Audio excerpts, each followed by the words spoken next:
Your secrets, if you really look at yourself, you would be speechless. What happened to being doctors and teachers? What happened to being your brother's keeper? Nowadays, kids more. Yo, what it do, y'all? It's your boy, Mr.BandClap, and we in the building with another podcast, man. I know it's been a while, been super busy, but I had to hit y'all with this, man. We talking about Papa Legba, we talking about Eshu, we're talking about Baron Samedi. We're just talking about that dark essence energy, which represents that inner child within us that we tend to neglect in this life that we're in, and how it's essential in order for us to get back to our God selves is to get into that, dive back into that dark energy and face those demons so that we can overcome them and get on the road to success, because the key to success is battling your demons and overcoming them. So got a lot to talk about, y'all. So without further ado, let's get this show on the road.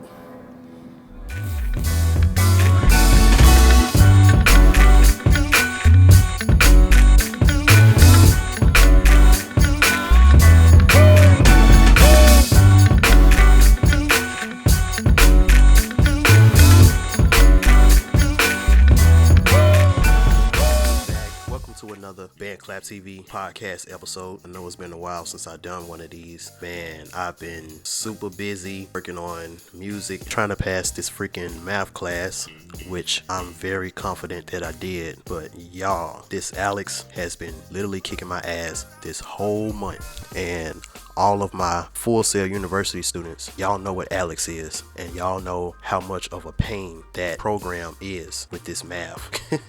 But now that I got that out the way, it's time for me to get back to business, making my podcast and letting y'all know what it do. New music coming soon. Shout out to Miss Jada.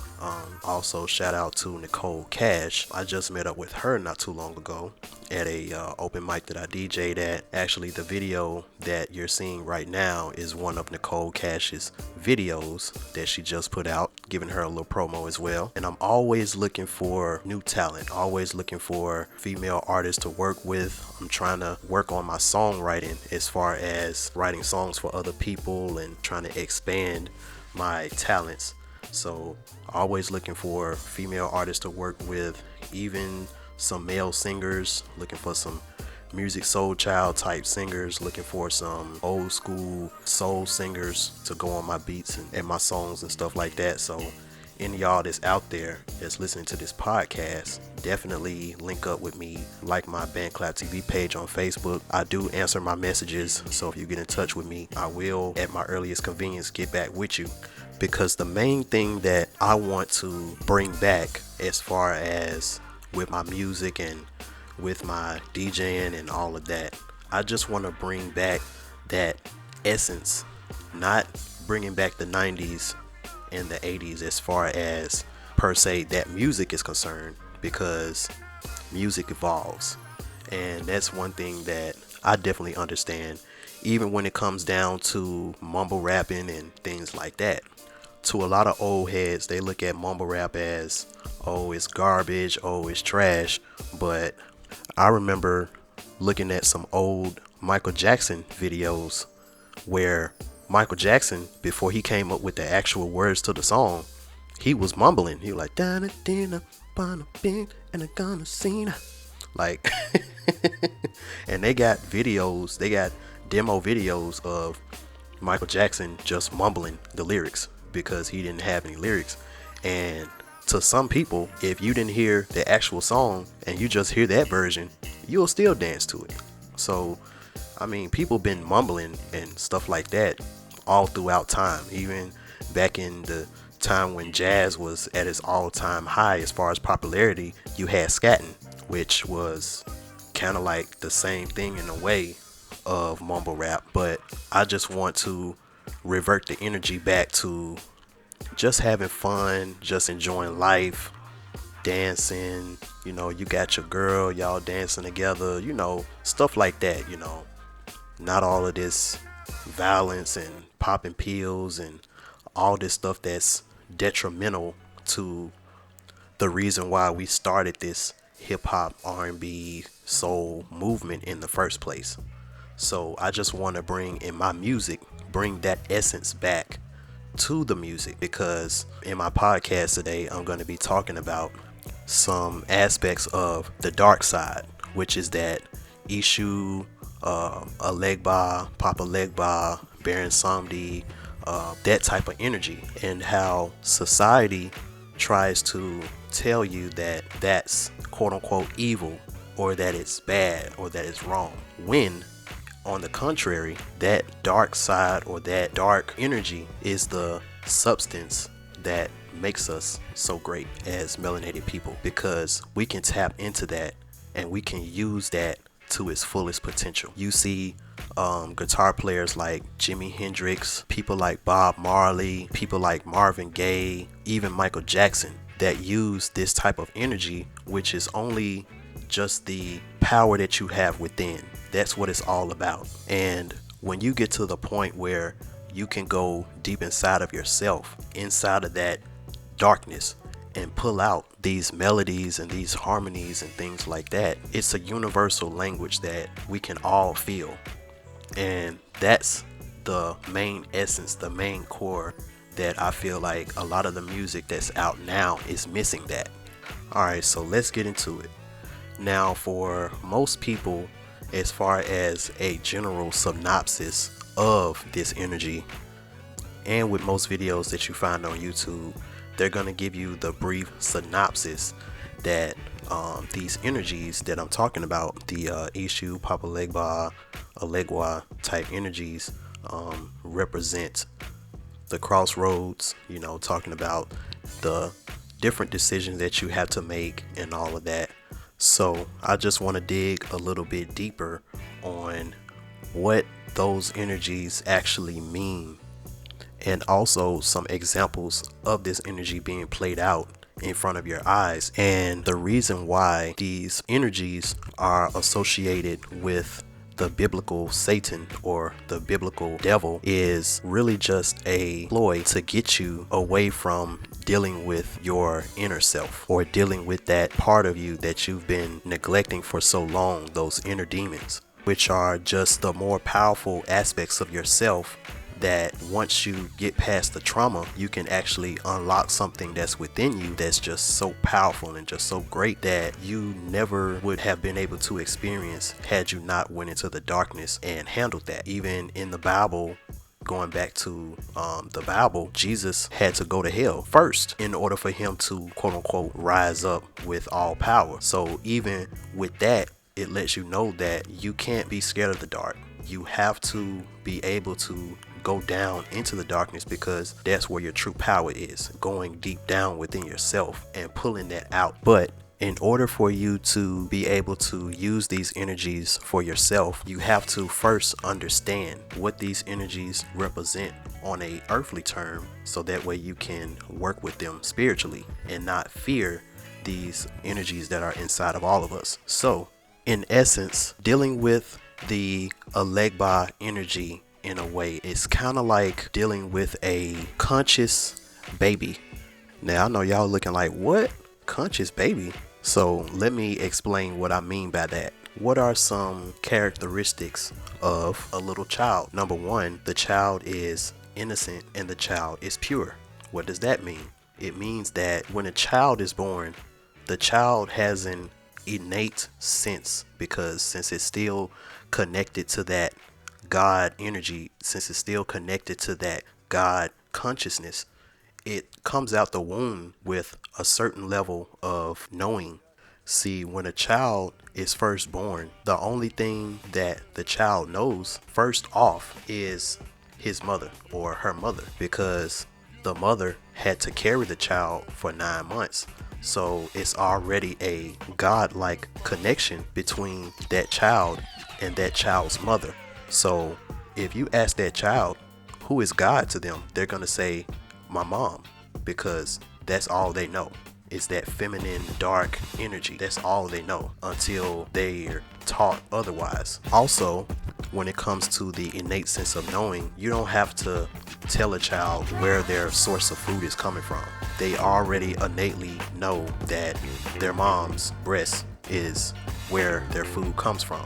They already know that. You don't have to tell a child that. And the second thing, as far as a child being innocent and pure, is because it hasn't been indoctrinated yet, as in quote unquote taught right from wrong. Because let's be honest, the whole concept of morality is all derived from the society that you're in. But since that child hasn't been taught right from wrong, they're still acting in their purest nature, in their purest form of consciousness. So for a while, children are able to quote unquote get away with certain things that as a grown-up you wouldn't be able to necessarily get away with. For example, say you and your small son or whatever walking in the mall, see a real fine girl, nice ass, and your son just walks up to the girl and just slaps her on the butt. In her, it's gonna garner a totally different reaction compared to if the typical guy would have done that. She probably looked down at the boy, laugh. Oh, where's your parents at? I see you gonna be a little player when you grow up. Little stuff like that. It's all fun, it's all innocent, because she doesn't look at that child as quote unquote knowing any better. That child is acting in its primal nature.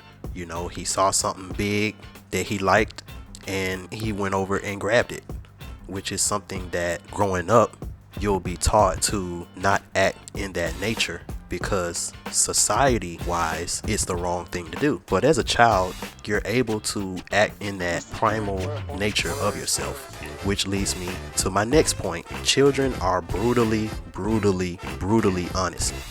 Why?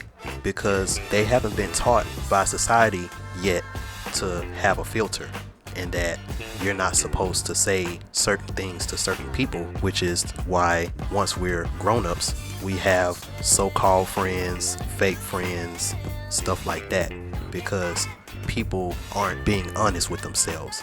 I've even seen instances where somebody can just walk past a child, or you can be in a setting where a mom brings her little child or something like that, and if a person tries to pick up that child or tries to say something to the child, and if that person has bad intentions, or if that person has a bad heart, their soul ain't right, their heart ain't right, their energy ain't right, that child will start crying. And that's a child's innate defenses telling him or her that, and the energy that I'm getting from this person, I don't like it.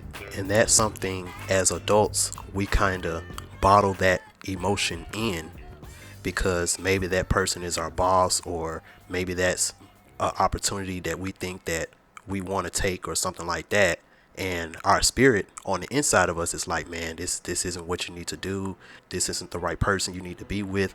But as adults we ignore that childlike defense system that used to save us as kids coming up. So if you're around somebody and you got a child and that child just busts out and start crying, then you need to get away from that person, because that's your child trying to tell you that he or she isn't right, because a child haven't been taught right from wrong.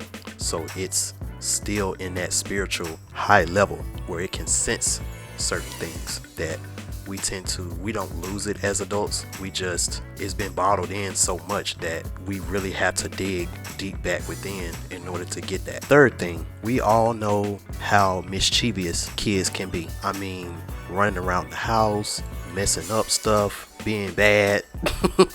But we give them a pass because we just call it, they're just being a kid. It's not something as adults that we can do, because as an adult you get judged for doing certain things, saying certain things, acting a certain way. But that child is still pure and still innocent. So that child is mischievous, but it's not with an evil intent, it's with a good intent. That child didn't mean to break your TV, that child didn't mean to break your vase. He's just, or she's just being a kid. Number 4, If you're a parent, we all know how it felt when either we were told to do something as a kid, or you tell your son or your daughter to do something as a kid. And I mean, that kid would take all day to do that one thing that you told them to do. But eventually, they get it done. It's just that kids got their own sense of time, it just seems like. They're not going to work on your time unless you're just micromanaging them, which is going to only make them go slower. But eventually, it gets done. And last but not least, number 5, kids have the greatest and the widest imagination known to man. And that imagination kind of helps them appreciate the small things in life. For example, you give a toddler or something like that, give them a cardboard box, like a big cardboard box. You tell that kid, play with that box while I go and, do whatever I'm doing. Man, that kid is gonna find like 50 ways to play with that box. If it's a girl, she probably turn that box into a dollhouse. If it's a boy, he probably turn that box into a car, or turn that box into a fort, or turn it into a boat or airplane or a spaceship. I mean, just all kind of stuff. And you're just amazed at how much that child was able to do just out of that one box. Now, try doing the same thing to an adult, and we'll see how many seconds it takes for us to get bored. Second thing, when it comes to appreciating the small things, I know when it comes to parents, y'all are so happy when it's Christmas time and you got small kids versus when they get older, because you can go to Dollar Tree and get a small kid, like a little ball or a toy, a little toy or something like that. And that kid would be jumping up and down, doing somersaults. Oh my God, I got a toy. And it can be like a little ball or something. And you can tell that that child genuinely appreciated it and genuinely loves you for giving them something. Now, fast forward to when that child becomes a teenager. They've been watching TV, they got their phones, they got their social media, they've been exposed to a lot of different things, indoctrinated by different societary things, and try to go to Dollar Tree and get that teenager a ball. And they might say thank you, because by then they're taught how to lie and how to be manipulative. But you can just feel the sense of disgust and anger towards you that you gave them that. Now, with me saying this, imagine that you have a person that's not only wise and has that true knowledge of self as a man, but still fully has that childlike energy within them, and it's equal. And that's who Papa Legba / Eshu / Ellegba represent. They represent that balance between that inner child along with the outer man. And in some stories that talks about Ellegba, it talks about how he walks with a limp. And the reason why he walks with a limp is because he got one foot in the dark side and then he got one foot in the light side, which makes him the gatekeeper at the crossroads. Now let's go back to when I was talking about how a child acts, and you'll see why it correlates perfectly with Papa Legba. So one, no matter what kind of trouble per se has to stir up in your life in order for you to quote unquote get on the right track or get on the right road, Papa Legba or Eshu would put these things into your path to kind of push you to that road that you're trying to get on. And like Michael Jackson used to say, it's all out of love, the LOVE, because his heart is pure and innocent like a child. Also, dealing with this energy as well, Papa Legba is going to let you know if you're dealing with certain people that's going to hinder you from being on that road to success or being on that road to prosperity.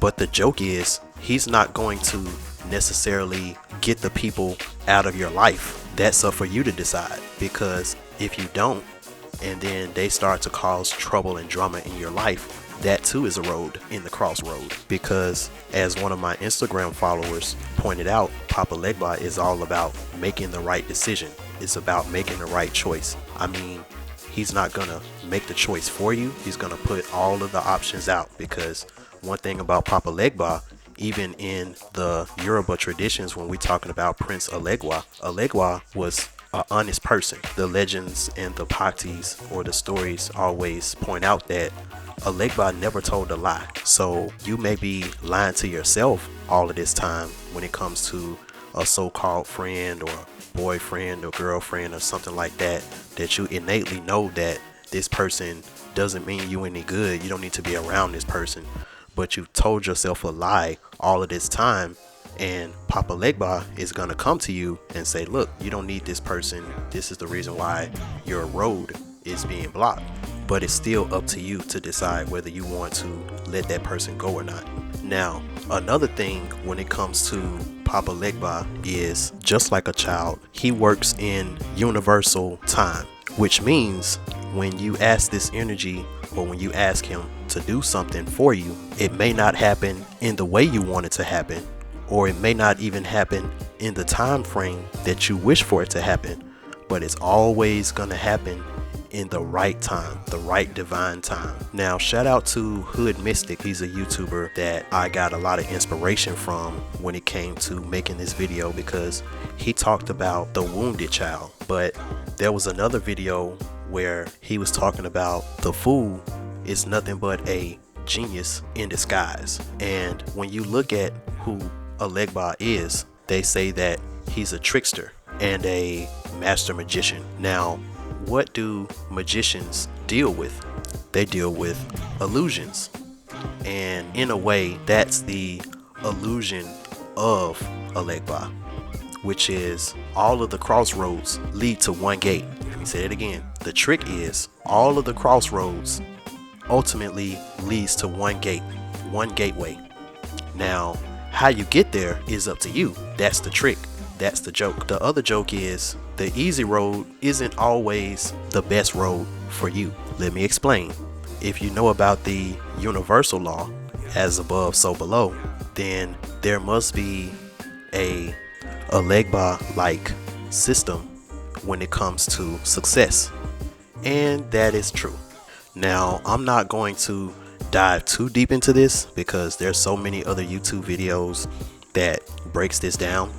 But just like in the spirit world, how Papa Legba is the gatekeeper of wealth, prosperity, that inner sense of peace and all of that, because he is physically and spiritually knowledged. So he has both light and dark that he can work with.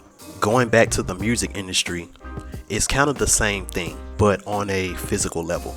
You have in the industry people who just popped out of nowhere, made a hot song or two, but several years down the line, you don't really hear too much about them. It's like they was here 1 minute and they was gone the next.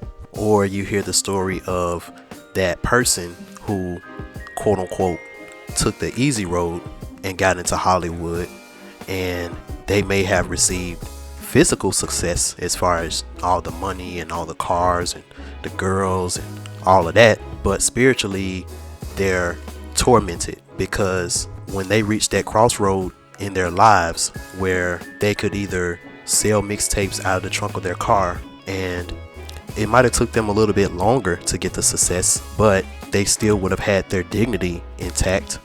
That artist decides to instead, quote unquote, sit on the red couch and got instant fame and instant success, but that decision that they made torments them for the rest of their life, and it ultimately ends up killing them in the end, because like I said before, the easy road isn't always the best road. And if you want to converse or deal with any of the Orishas, you have to go through Papa Legba first, meaning in order for you to truly get success and to truly get that peace that you've been thinking all this time that having material possessions and having the fastest car or the baddest chick could give you, it's really when you go within where you find that true peace. That's all that means. Now, On the flip side, when we go to Haitian voodoo, even when we talk about Yoruba as well, you have Baron Samedi. When most people talk about Papa Legba and you see the skeleton person with the top hat, that's not Papa Legba in that aspect. That's Baron Samedi. And Baron Samedi is what you call the Lord of the Dead or the Lord of the Underworld. And his wife, Bridget, aka in some instances Pambagira, is like a female version of Baron Samedi. Now, even though Baron Samedi is looked at as the devil because he has the skeleton face and all of that, when you look at the origin of the energy, it's the same exact energy of Papa Legba. But if you decide to ignore that inner child and you don't repair that inner energy and don't look within, now it turns into Baron Samedi, which is what most people refer to as the wounded child or the crying child, because Baron Samedi is gonna torment you until you do what you're supposed to do, or until you take care of that you've been neglecting. And Baron Samedi in a lot of ways represents what we turn into when we try to cast out that inner child because of society, because we feel like we're going to be judged and all of that, when at the end of the day, that inner you is the real you. But like I said, Hood Mystic did a really good rendition of the wounded child in his video, so I'm going to put his channel below as well as the video that I was inspired by. So again, just summarizing, in order for you to fully understand how Papa Legba moves or how Eshu moves as far as in your life and when it comes to the decisions that you have to make and things like that, you have to tap back into that child energy. You got to tap back into the way you used to act as a child and the way you used to think as a child, and how carefree you were, but how righteous you were at the same time. And if that's something that's too hard for you to think back, I would say imagine if you was living in a world where there was no need for money and everything on earth was just bountiful and plentiful, where we could all just live and not have to worry about paying bills, working a job, everyone had a home, and there was no reason for crime. What would you want to do all day? If you was never scared of the repercussions of how someone would act, how honest would you be?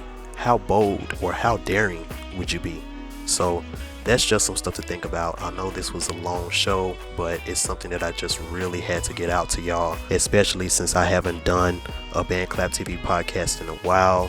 So shout out to Ricky Tan, shout out to Al Poe, Lady V the Poet, again shout out to Miss Jada, shout out to Nicole Cash, and all of the artists that I worked with in the past, as well as the ones that I plan to work with in the future. So alright y'all, this has been another episode of BandClap TV, and until next time, we out.